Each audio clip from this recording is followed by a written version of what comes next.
So this is part to a vlog I had earlier last month about the falsification of African American history due to people labeling Kamala Harris as the first African American female president.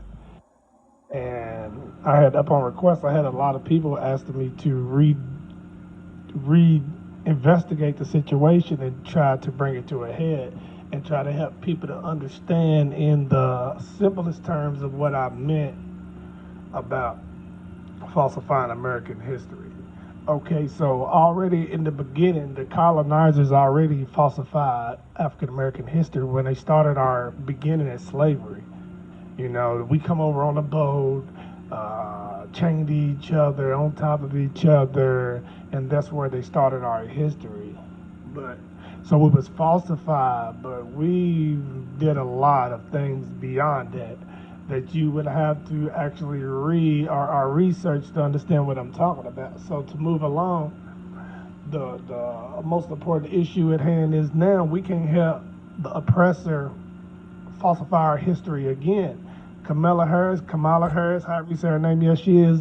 I think that she was a very ambitious woman coming up through the judicial rankings, and I think she was just doing like trying to, be stern.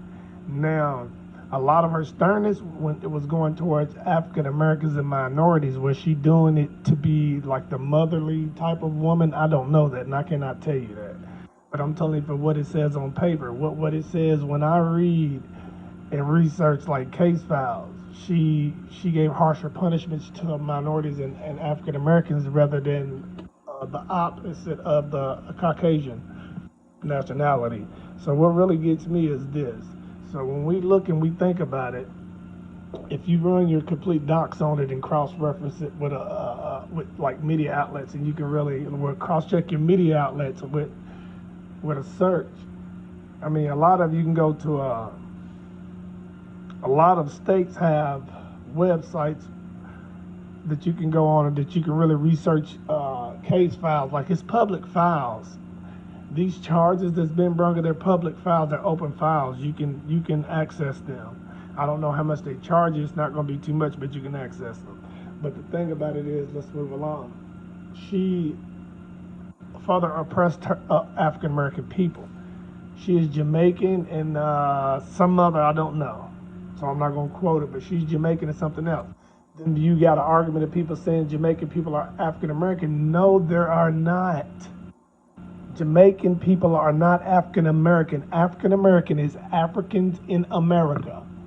Our descendants is from Africa. We're in America. They have never been through the scrutiny. I mean, they've never been through what we've been through.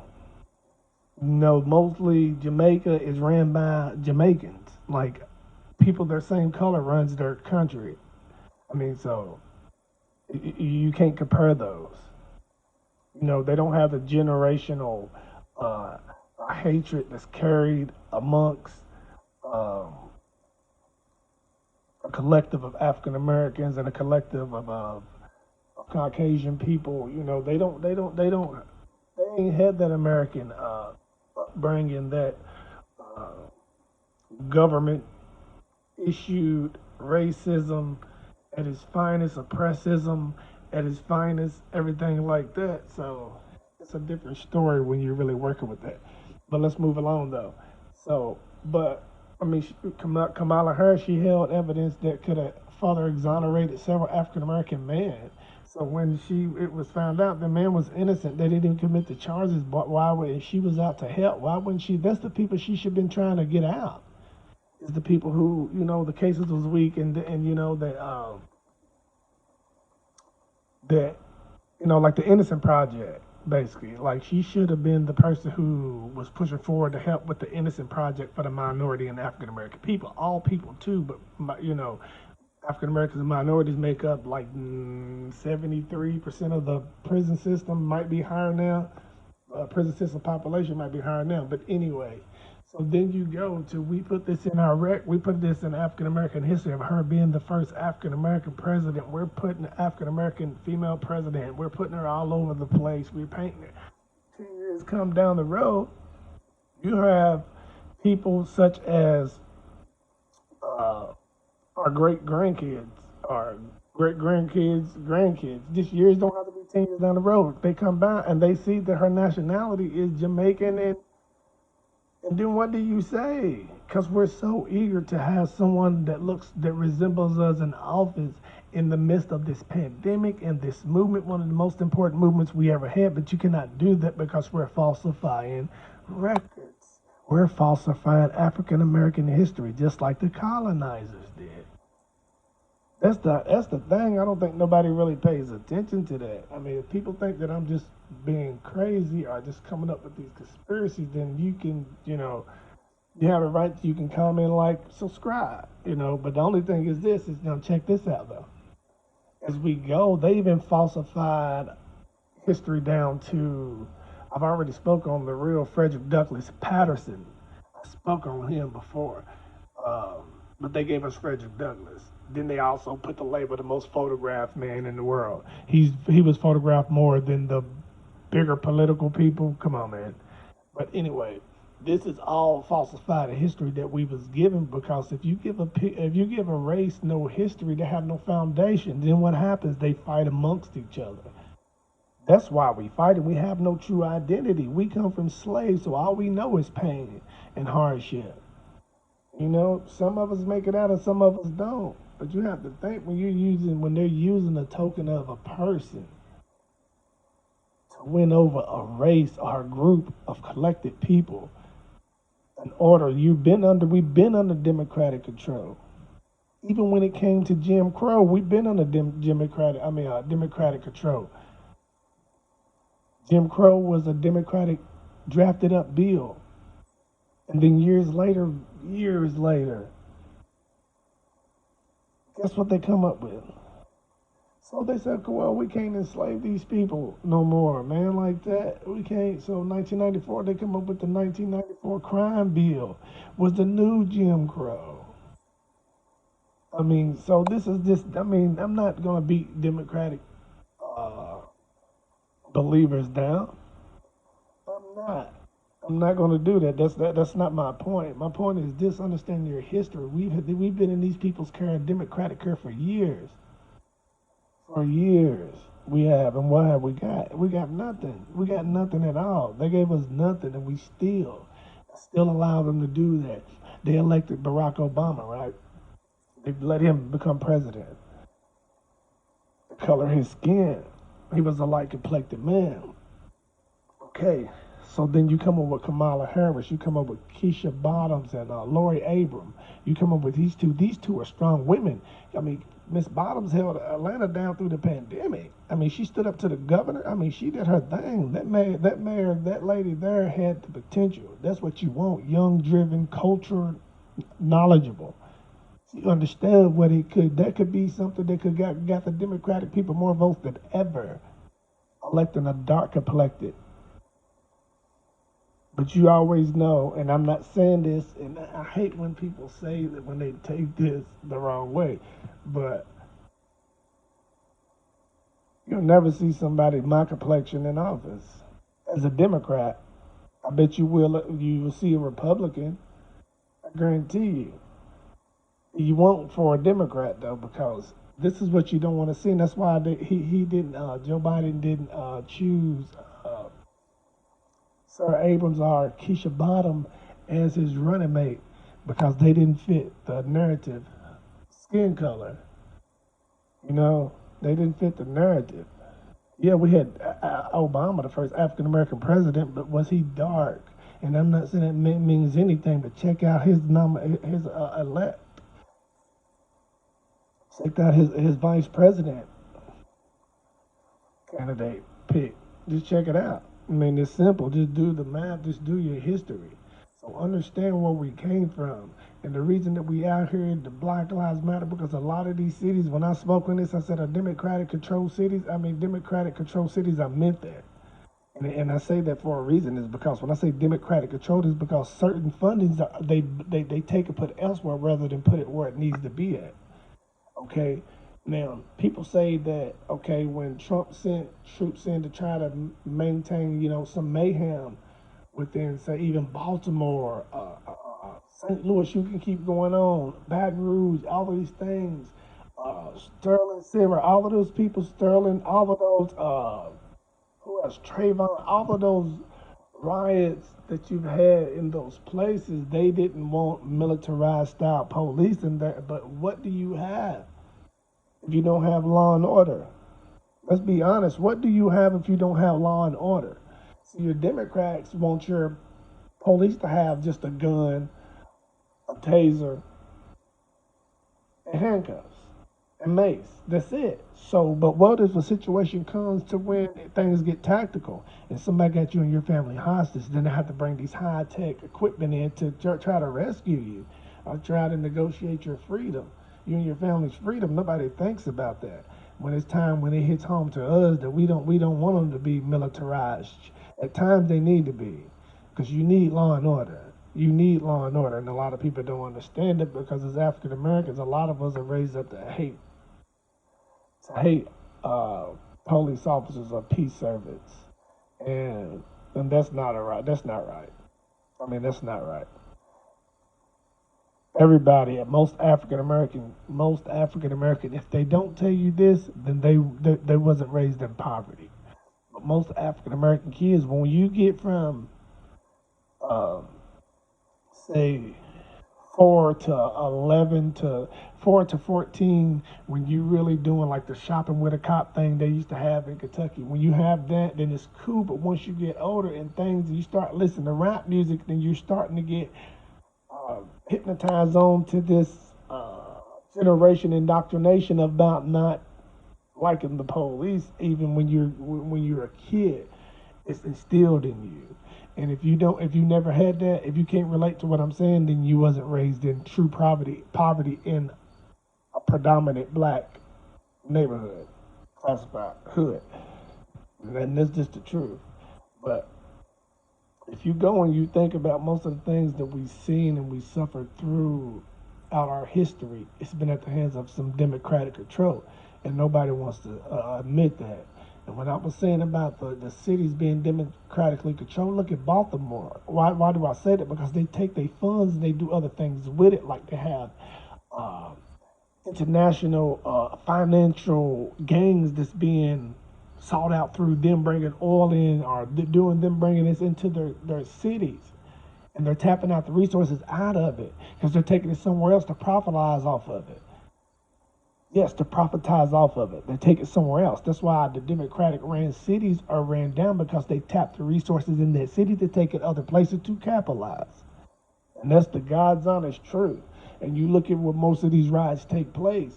And I'm not just saying it because if you deprive people, you give them low wages and you force them into impoverished neighborhoods and you put them in, what do? You're putting a bunch of bulls with rubber bands tied around their testicles in a ring, and you telling them not to fight because what you do is you oppress them. To oppress, you cause tension amongst people, but nobody don't want to understand it. So I'm gonna leave that alone because I touched on that before, and a few family members got on my post, and they really didn't understand what I was saying. But sometimes you can only tap into where people can tap in with you, knowledge-wise. I'm not saying that I'm better than them and I know anything more or my research or anything is better than theirs. But what I'm saying is sometimes you tap into something, you understand a little bit more in the concept of it, and people really can't pick up the concept along with you on the level that you pick it up on. But we covered a lot right there because I had a lot I wanted to do because I actually forgot I had a vlog. I've been busy trying to do things around the house. So, but anyway, let's get back on topic. So Kamala Harris, she's shown us. See, we're looking for words to show us about these political people, whether they're good words or bad words. That's like people say things about Trump. They talk a lot, but he has it a lot. When you talk about prison reform, you're talking about certain things that immediately impact African American people. So now all you have to do is have the experience, rather the college degree, to be able to get a job. Who does that impact? What's the graduating percentage for for African Americans within America. Okay, then do that. Now add that in. Why would he do that? To make it to where all you have to have is an equal experience to an education to get a job. I mean, just think about that, though. Nobody wants to think about that because everybody wants to look at the words a person's saying. But if most people, if you can back up what you're talking, then and a lot of people are like that in life. But we characterize and we ostracize the people that's in a higher position like they're supposed to be Christians. We got to make sure. That's why they tell you don't mix state and church, because guess what? There's nothing wrong with him sitting up there cussing, but a lot of people find it because they are mixing their religion or their beliefs into what he should be. When this president is just a man, I want to see the raw flaws of a man, also the good side of a man. I don't want someone to get up there being perfect, because if you're perfect on screen, what are you behind screen? You know, I mean, they don't always work that way, but I mean, the federally funding, the HBCUs, there's a lot of things that this man has done that has helped African American people. Like I said, prison reform. He's going back, this prison reform is going back freeing people from the 1994 Democratic crime bill. But nobody wants to speak on that because everybody wants to be silent about it. And you're not supposed to know this. And we're being trained as African Americans to go against the Republican Party because you got to be rich to be a Republican. That's another thing that I've heard that has really aggravated out of me. People associate Republicans. Oh, you ain't rich. You can't be a no Republican. First of all, I need you to know your political lit. I need you to know what you're speaking about. You just can't come on to my post and not know anything of what you're demonizing me or ostracizing me about. You got to know what you're talking about, because a lot of things, I do a lot of research, and a lot of things I could be right and a lot of things I could be wrong about. But nine times out of 10, if I'm speaking on it, I didn't do my research on it. And I don't think a lot of people take that into consideration when it comes time to do your research before you challenging anyone, because everybody has a different viewpoint and a vantage point. Like your concept, you're able to take in from your perspective more as you can, and I'm able to take in from my perspective as much as I can. Those perspectives could be different. My observation could be completely different than yours, but it doesn't mean that neither one of us are wrong. So that's another thing we got to be considering about. But I was trying to make this less than 20 minutes. So I think we're at like 17 and a half minutes, but we're going to push it to 20 minutes. Anyway, so when you go and you look at history, most of our hardship has come from under Democratic control. Even in the cities, go look at Flint, Michigan, go look at Baltimore, Puerto Rico, and I know they didn't ask for the storm or the hurricane, anything down. I'm just saying, like, as far as the rebuild, as far as the financial leeches of the Democratic Party from trying to take a city's resource and take it overseas. You know, a lot of those jobs that America lost that Trump brought back was democratically funded companies or democratically represented companies that went overseas. I mean, this is what it's about. You got to like really know what you're doing and what's going on, and understanding the process of how things work. Because people are like, oh yeah, most people I know. And I'm not speaking down on nobody, so don't go and try to take that. Oh, Reynolds on YouTube or Facebook talking. No, I'm not saying that, but I'm going to give you the raw and the real. So here's the thing. So I had a family member tell me, like, you ain't white. You can't be no Republican. You black. First of all, let me tell you, that is the stuff that can bring a lot of false indoctrination into the nation, because color does not represent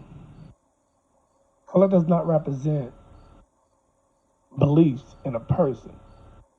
So what do I mean by that? So if I'm saying that even a white guy can experience what we've been through if he's been around us since a kid, because he you know, like I met white guys that I was brought up with that lived in the neighborhood that did get beat up just for being African American.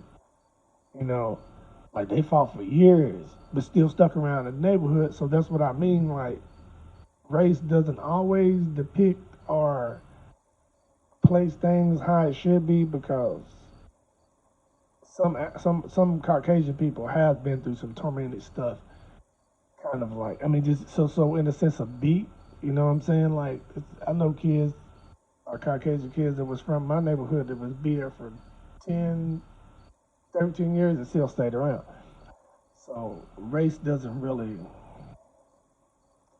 mean that I can't represent a certain party because I've been told not to, because that's only white people can be a Republican, and you're not rich, so you can't be a Republican. False narrative. I believe in independent gains, but I believe in helping the organization until I'm able to go off on my own and branch off on my own to start my own company. That's how it is with the Republican Party. It's the pyramid.